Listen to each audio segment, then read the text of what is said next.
Author is funded by the Pacific Northwest Writers Association, supporting writers from pen to publication since 1955. To learn more about the PNWA and their yearly conference, please go to pnwa.org.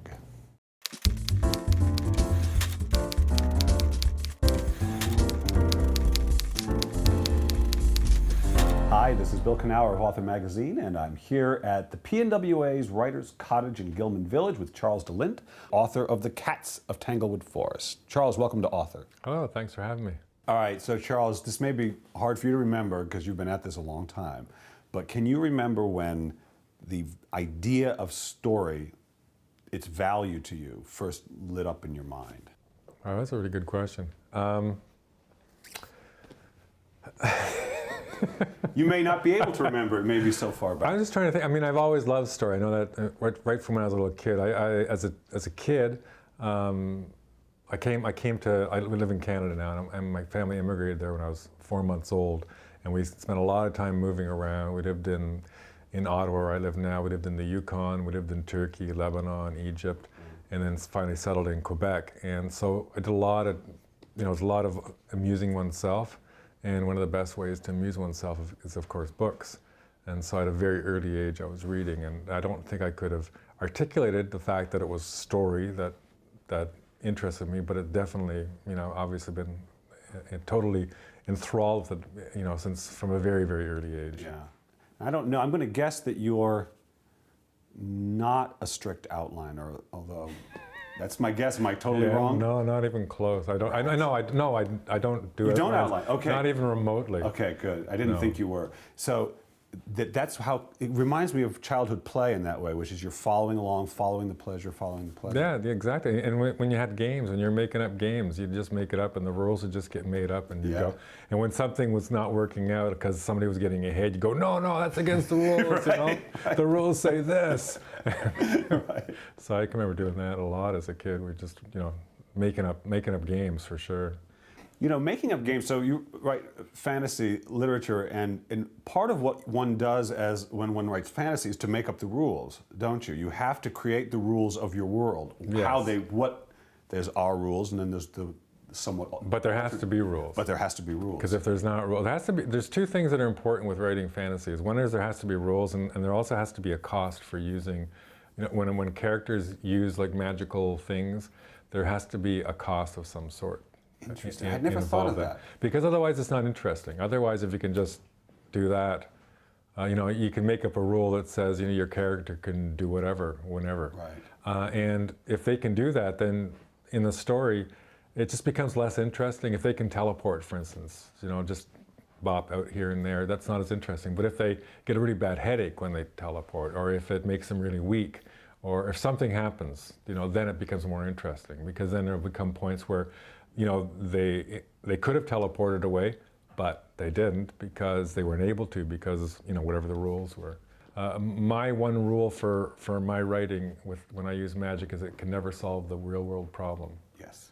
Because that just seems unfair. Because I read a lot of books that are about abusive relationships, or some kid that's being hurt really badly, and I don't want some kid who's living wherever to pick up my book and read that and then just be waiting for the magic to stop it. I want them to be able to figure out another, like to talk to somebody or do something that'll stop it themselves.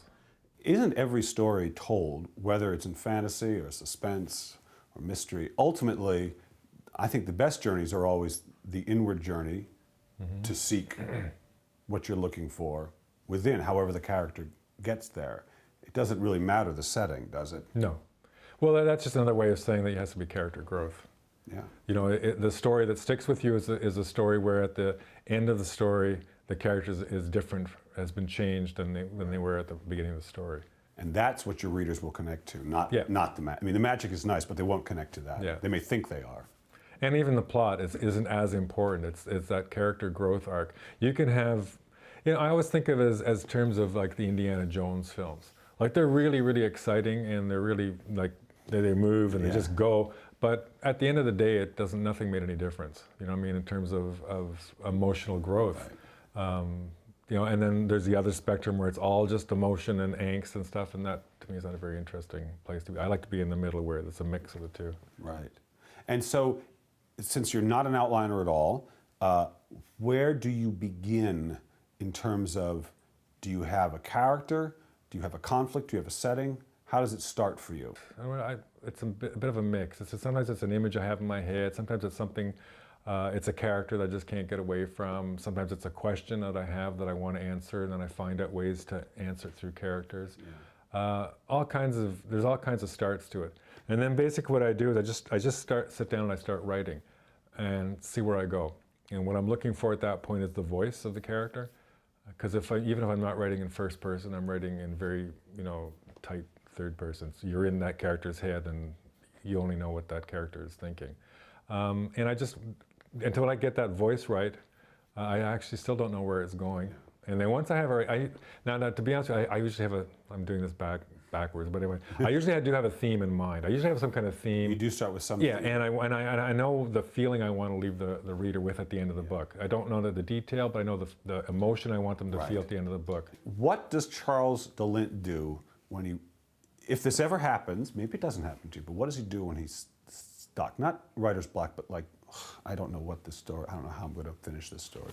What do you do if you reach that moment in a book? You hit that moment I don't know, I think that every writer hits that Everyone point in I've a talked book. to, yeah. Yeah, it's 3/4 to 2/3 of the way through the book. Somewhere in there, they just want to write, and they all died at the end. Right. Because you can't figure out what to do with it.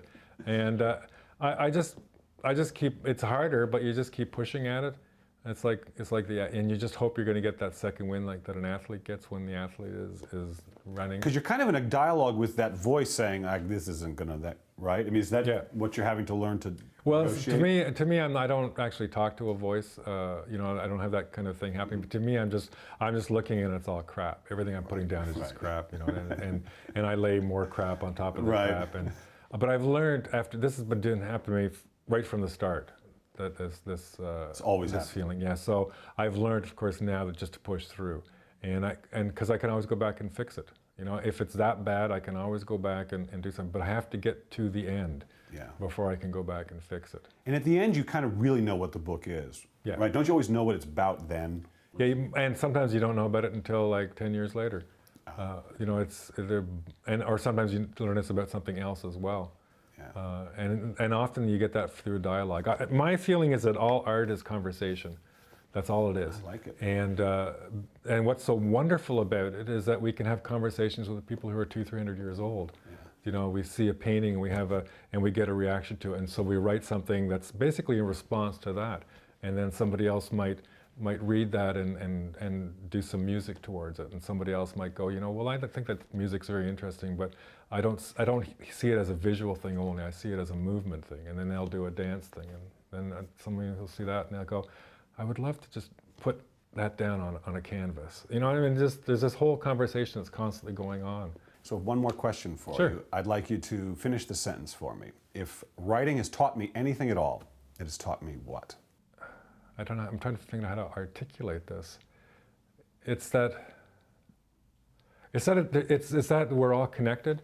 That everything is connected in the world, that we're all connected, so that something that I'm writing can have a huge impact on somebody else's life, 1,000 miles away, 10 years away, whatever, and it's immediate for them. It's like that Native American idea where its time isn't linear.